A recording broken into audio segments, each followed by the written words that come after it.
పవన్ కళ్యాణ్ ముఖ్యమంత్రి అవుతాడు ఇక్కడ? ఆంధ్రాలోనే దిక్కు లేదు, పవన్ కళ్యాణ్ ఇక్కడే ముఖ్యమంత్రి అవుతాడు.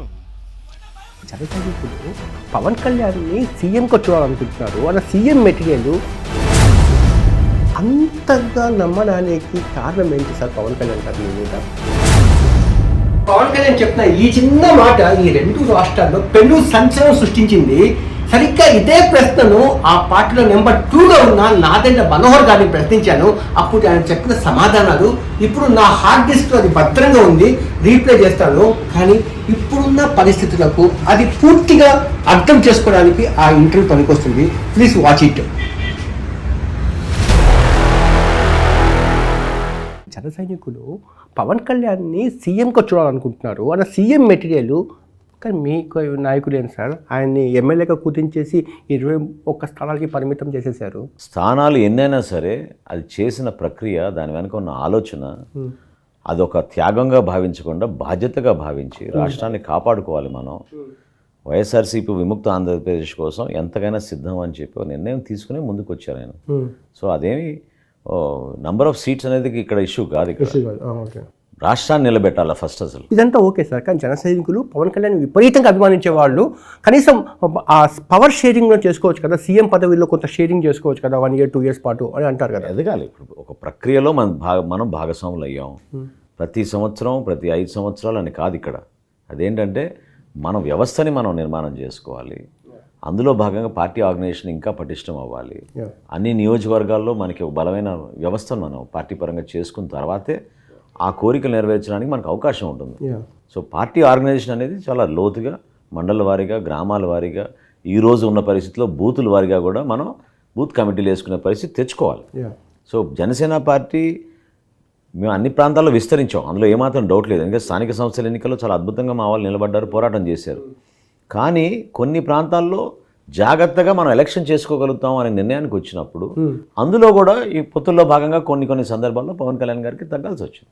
అంటే సార్ 29 అయినా కూడా పవన్ కళ్యాణ్ని సీఎం క్యాండిడేట్గా ఎక్స్ప్లోర్ అయ్యే అవకాశం ఉందా sir? Only time will decide that. ఎందుకంటే ఆయనకి లీడర్షిప్ అనేది, ఆయనకున్న గొప్పతనం, స్వార్థం లేని వ్యక్తి.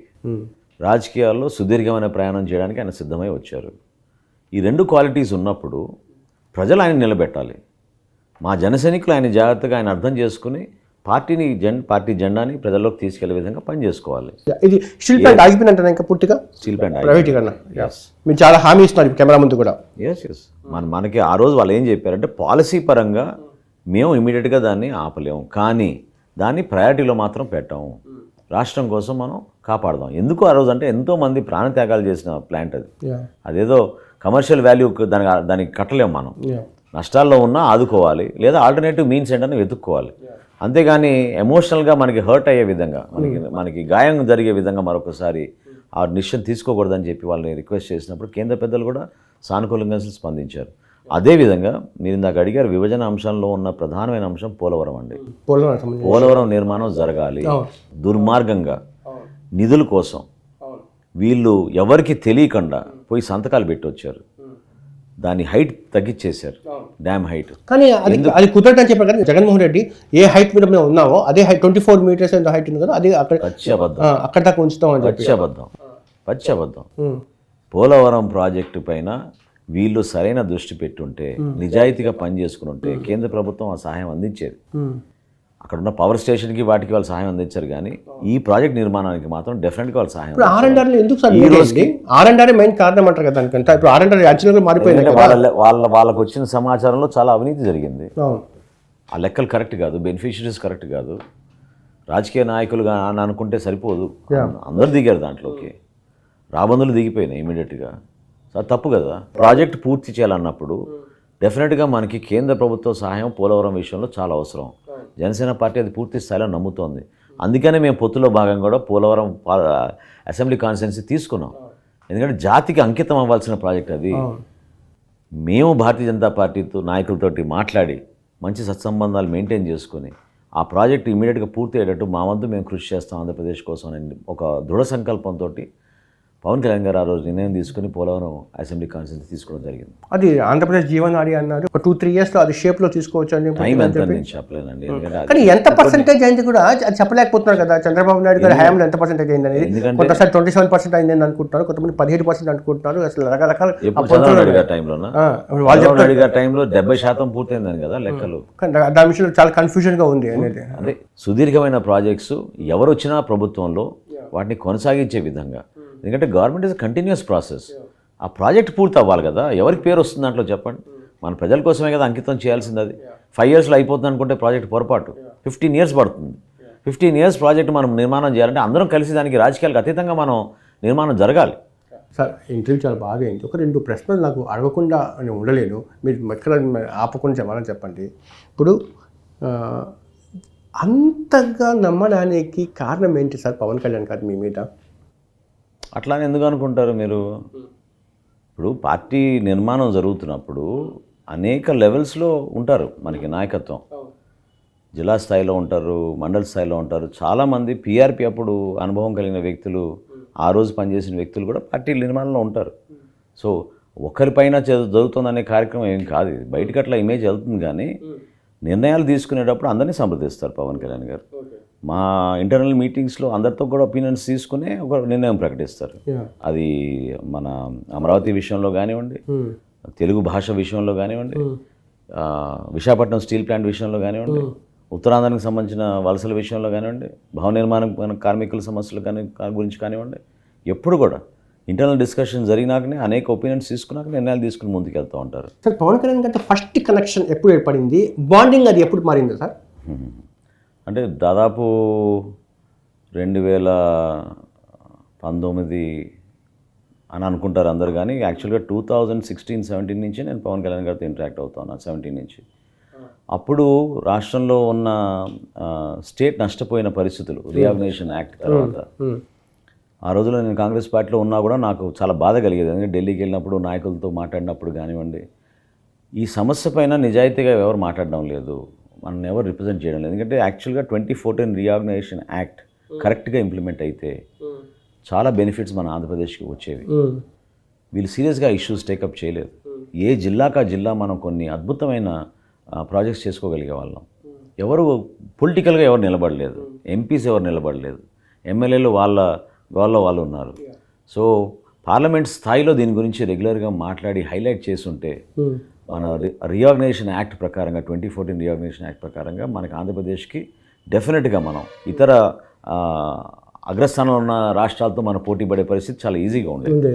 అది చేసుకోలేకపోయినాం మన నాయకత్వం. ఆ బాధ నాలో చాలా ఉండేది. ఎందుకంటే ఆ రోజు నిజాయితీగా పోరాడి ఈ అంశాలన్నీ పొందుపరుచుంటే మన రాష్ట్రం చాలా బెనిఫిట్ అయ్యేది. అందులో భాగంగా మేము చాలా షేర్ చేసుకుంటూ వచ్చేవాళ్ళం పవన్ కళ్యాణ్ గారు. అంత కంఫర్ట్ ఉండేది సార్? అబ్సల్యూట్. అది మాకు తెలియదు యాక్చువల్ వాస్తవం చెప్పండి. ఎందుకంటే బయట జనాలు చూసేవాళ్ళకంటే ఏంటంటే 2 రకాల విషయాలు పోర్ట్రేట్ చేసే ప్రయత్నం చేస్తాను ఆయన రాజకీయ ప్రత్యర్థులు. ఒకటి ఏంటంటే పవన్ కళ్యాణ్ అంటే 3 పెళ్ళిళ్ళు 4 పెళ్ళిళ్ళు, పవన్ కళ్యాణ్ అంటే ప్యాకేజ్, పవన్ కళ్యాణ్ అంటే దత్తపుత్రుడు, ఇవన్నీ చూస్తాం కదా. మీరు దగ్గరగా చూశారు కదా సార్, ఇవన్నీ వాస్తవం. అంటే nobody wants a new person to emerge. నాయకత్వం అటువంటి క్రెడిబిలిటీ ఉన్న నాయకత్వం ఎమర్జ్ అవ్వాలని వేరే పార్టీలు ఎందుకు కోరుకుంటారు? మీరు కూడా సార్ ఎంతోమంది లీడర్స్ దగ్గర పనిచేశారు, కలిసి పనిచేశారు అని చెప్పి, అది మీ ఫ్యామిలీలో పెద్ద పొలిటికల్ ఫ్యామిలీ. ఆ అనుభవంతో పవన్ కళ్యాణ్ని చూసినప్పుడు ఎలా అనిపిస్తారు సార్? ఈ అలిగేషన్స్ అన్నీ ఫేక్ అంటారా? అసలు ఆయన పట్టించుకోరు. ఆయన ఫస్ట్ అస్సలు పట్టించుకోరు. ఎందుకంటే ఈ జర్నీలో మనం వెళ్తున్నప్పుడు ఈ సహజం అడ్డంకులు సృష్టిస్తారు, అవమానాలకు గురవుతూ ఉంటాం, ప్రతిరోజు విమర్శలు చేస్తూ ఉంటారు. రాజకీయాల్లో ప్రత్యేకంగా ఉందని అనుకుంటారు. రాజకీయాలనే కాదు, ఏ ఆఫీస్లో కూర్చున్నా జరుగుతూనే ఉంటాయి ఇవన్నీ. ఒకళ్ళు ఎదుగుతున్నప్పుడు ఇంకోటి ఎదిగినకుండా ఎందుకుంటారు? ఇబ్బంది పెడతానే ఉంటారు. నేను ఈ మధ్య అతను మీ కాకినాడ ఎంపీ అభ్యర్థి దగ్గర ఒక ఫోటో నాకు చూశాను సార్. ఆయన మీటింగ్ వెళ్ళే ముందు ఒక పెద్ద ఫైల్స్ పెట్టుకొని ప్రిపేర్ అవుతూ ఉన్నారు అంత అని చెప్పి, రీసెర్చ్ ఫైల్స్ సబ్జెక్ట్స్ ఇవన్నీ అని చెప్పి ఇన్ని ఫైల్స్ ఉన్నాయి. కానీ బయట మార్చిందంటే త్రివిక్రమ్ డైలాగ్స్ అని చెప్తా ఉంటారు, కానీ ఇంత రీసెర్చ్ చేస్తూ ఉన్నారు ఆ ఫోటో. ఇప్పుడు విమర్శలు చేయడానికి ఏముందండి, ప్రత్యర్థులు ఈ విధంగానే మాడుతూ ఉంటారు. ఒక సబ్జెక్ట్ పైన అవగాహన తెచ్చుకోవడానికి కోసం ఖచ్చితంగా అంటే ఈరోజు గూగుల్ వచ్చింది, గూగుల్లో చూసుకోవచ్చు. కానీ ఒకప్పుడు ఏం పుస్తకాలే కదా మనం చదువుకోవాల్సింది. సో పాత తరహా ఓల్డ్ స్కూల్ ఆఫ్ థాట్ ఉన్న వాళ్ళందరూ కూడా బుక్స్ చదువుతారు. పవన్ కళ్యాణ్ గారు ఆ విధంగానే బుక్స్ చదువుతారు, రీసెర్చ్ మెటీరియల్ చదువుతారు. ఒక అంశం పైన మాట్లాడాలన్నప్పుడు హీ ఆల్వేస్ కనెక్ట్స్. మీరు ఇంకోటి ఏంటంటే ఒక అంశం పైన ఆయన కనెక్ట్ చేసేది ఇంటర్నేషనల్ స్థాయిలో ఉన్న కొన్ని అంశాలు తీసుకొచ్చి లోకల్ వరకు ఆయన కనెక్ట్ చేస్తారు. సో దానికి ఆ విధమైన రీసెర్చ్ లేకపోతే ఎట్లా చేయగలుగుతాం? He spends his time on research డెఫినెట్గా. అంతేగాని ఈ త్రివిక్రమ్ డైలాగ్స్ ఆ ఫోటో చూసిన తర్వాత ఎంత ఫేక్గా మాట్లాడతారు వీళ్ళు అని అనిపించింది. అది దుష్ప్రచారం చేయడానికి ఒక అస్త్రం అది.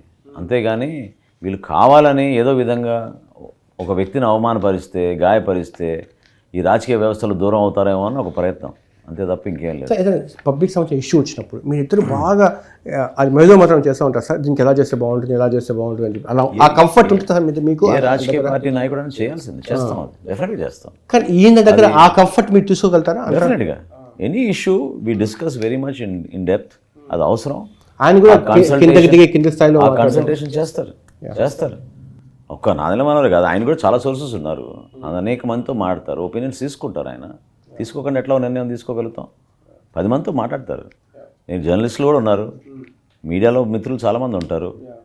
గతంలో అట్లనే పాత రోజుల్లో ఒక జిల్లాలో మనం జరుగుతున్న అంశాలు మనకి ఇన్ఫర్మేషన్ రావాలంటే ఎవరు ఇచ్చేవాళ్ళు? మనకి ఓన్లీ ఫ్రమ్ ద మీడియా మనకు వచ్చేది. అది ఈరోజు మనకి మెటీరియల్ ఎక్కువ దొరుకుతుంది మనకి ఇంటర్నెట్ ద్వారా. కాబట్టి కొంతవరకు మనం అది కరెక్టా కాదా అని కూడా మనం వెరిఫై చేసుకోవాలి. ఎందుకంటే కావాలని కొంతమంది రాంగ్ ఇన్ఫర్మేషన్ ఇచ్చినా ఒక్కోసారి పొరపాట్లు జరుగుతూ ఉంటాయి. సో డబుల్ చెక్ చేసుకోవడానికి మనకి వేరే ఫెసిలిటీస్ ఉన్నాయి. ఎందుకు సార్ మీ వ్యక్తిత్వం అంటే కూడా ఆయనకు అంత ఇష్టము? ఎక్కడ కాంప్రమైజ్ అంత అంత అంత చేయాల్సిన అవసరం, ఒక నమ్మకంతో మనం ఏదో ఒక సమాజం కోసం ఉపయోగపడాలనే తపన ఉంది కాబట్టి మేము ఆ విధంగా బాండ్ అయ్యాం. సో దానికి నిలబడి ఉంటాం.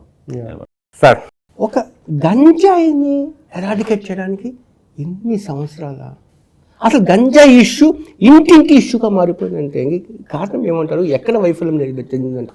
మీరు అది ప్రస్తావించినందుకు లోకల్గా జరిగే ఇష్యూ కూడా మీకు చెప్పాలి.